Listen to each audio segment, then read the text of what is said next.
शेतकरी मित्रांनो नमस्कार। तर आज आपण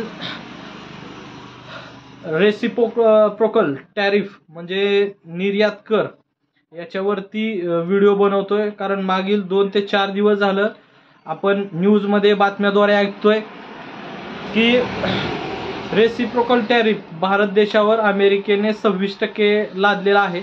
तर याचे शेती क्षेत्रावर काय परिणाम होणार आहेत? आधीच आपला शेतकरी कर्जमाफीसाठी तरसतोय आणि शेतमालाला भाव मिळावा याच्यासाठी तरसतोय। अगोदरच शेतकऱ्याला योग्य तो मोबदला शेतीमधून मिळत नाहीये, योग्य तो भाव मिळत नाही। आणि असं असताना जी काय आता आर्थिक मंदी आपल्या पुढे येऊ घातलेली आहे, ज्याच्यामध्ये आपल्या शेतमालाचा भाव कमी होणार आहे, शेतमालाची मागणी बाहेर देशामध्ये निर्यात कमी होणार आहे, हे पूर्ण आपण आजच्या व्हिडिओमध्ये पाहणार आहे। कारण अमेरिकेतील डोनाल्ड ट्रम्प यांनी म्हणजे 2 गोष्टी असतात, ज्या गोष्टी आपण बाहेर देशाकडून मागवतो त्याला आयात म्हणतात आणि बाहेर देशांना पुरवतो त्याला निर्यात म्हणतात।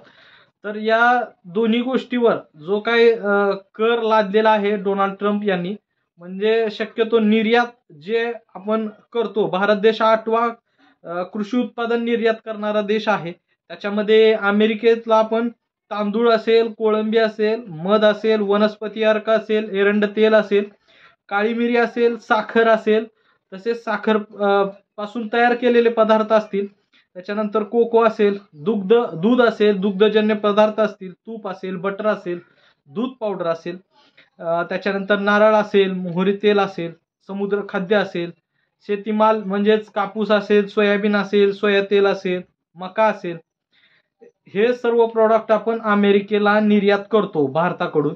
तर या प्रोडक्टवरती अमेरिकेने 27 म्हणजे 26 पॉइंट काहीतरी म्हणजे 26 म्हणजे टॅरिफ लावलेला आहे, 26% कर लावलेला आहे निर्यात कर।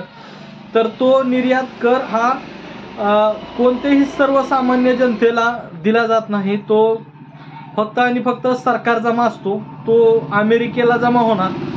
याच्यामुळे होणार आहे काय, आता जे भाव या मी सांगितलेल्या गोष्टी आहेत याचे भाव जे आहेत याला 26% याच्यापेक्षा जास्त रकमेने तेथील जनतेला खरेदी करावी लागणार आहे। याच्यामुळे होणार आहे काय, आपण जे प्रोडक्ट जे पदार्थ अमेरिकेला निर्यात करतो त्याच्यामुळं तिथं याचे भाव वाढल्यामुळं त्याला मागणी उठाव कमी होणार आहे आणि ते निर्यात कमी झाल्यामुळं याचा फटका भारतातील शेतकऱ्यांना बसणार आहे।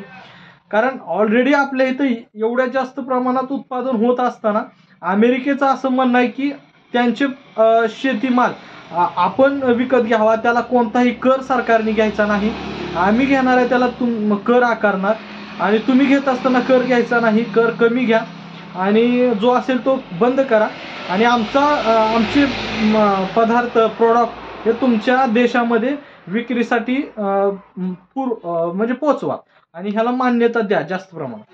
तर ऑलरेडी आपल्या देशामध्ये जास्त प्रमाणात तयार होत असताना त्याला इथं ऑलरेडी बाजारभाव नसताना, कमी बाजारभाव असताना, शेतकरी अडचणीत असताना डोनाल्ड ट्रम्पनी जो हा निर्णय घेतलाय तो अत्यंत चुकीचा निर्णय आहे। ह्याच्यामुळे शेती क्षेत्रावर जे काही काम करणारे कामगार असतील, शेतीवर जे काही अवलंबून असणारे शेतकरी असतील, ह्या सर्वांना याचा फटका बसणार आहे। आर्थिक मंदी एक प्रकारे याच्यामध्ये सावड दिसते आर्थिक मंदीचं। तर हे चुकीचं आहे, कारण अमेरिकेतील जनतेला कमी दरामध्ये अमेरिकेतील शेतकऱ्यांना कमी दरामध्ये अमेरिकेतील सरकारला माल द्यायचं परवडतं। कारण अमेरिकेतील सरकार बरेच वर्ष पाठीमागं पण बघितलं, आता पण अनुदान शेतकऱ्याला कोणतंही पीक लावण्यासाठी अनुदान भरपूर प्रमाणात देते। त्याच्यामध्ये त्यांना 100% म्हणजे तुम्ही सबसिडी म्हणा किंवा ते इन्सेंटिव्ह असं प्रकारात म्हणा किंवा त्याला जास्तीत जास्त फायदा हा सरकारी अमेरिका देत असतं सरकारी तिजोरीतून।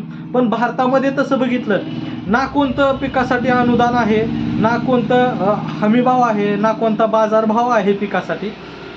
आधीच आपला शेतकरी देशोधडीला लागलेला असताना, कोणताही मालाला बाजारभाव नसताना असे निर्णय ज्यावेळेस डोनाल्ड ट्रम्प घेत असतील तर याचा 100% शेतीवर दुष्परिणाम होणार आहे.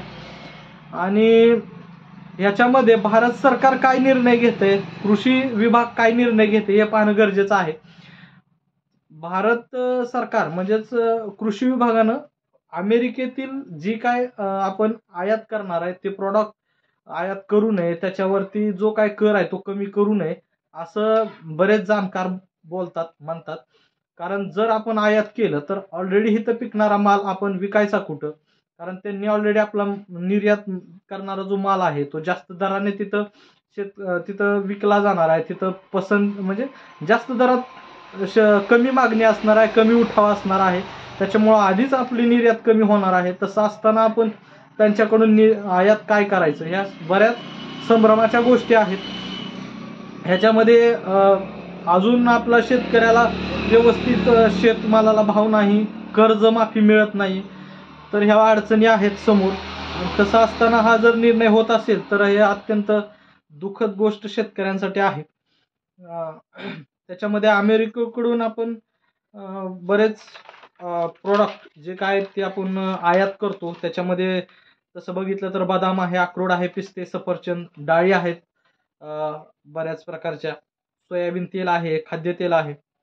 तर हे निर्यात पदार्थ आपण अमेरिकेकडून घेतो. तर हे भारत सरकार, महाराष्ट्र कृषी विभाग यांनी याच्यावरती त्यांनी ज्या प्रकारे आपल्यावरती टॅरिफ कर आकारलेला आहे तर त्याच प्रकारे काय निर्णय घेतंय हे पाहणं अत्यंत गरजेचं आहे. तरी तुर्तास मी इथंच थांबतो, आपली रजा घेतो. धन्यवाद.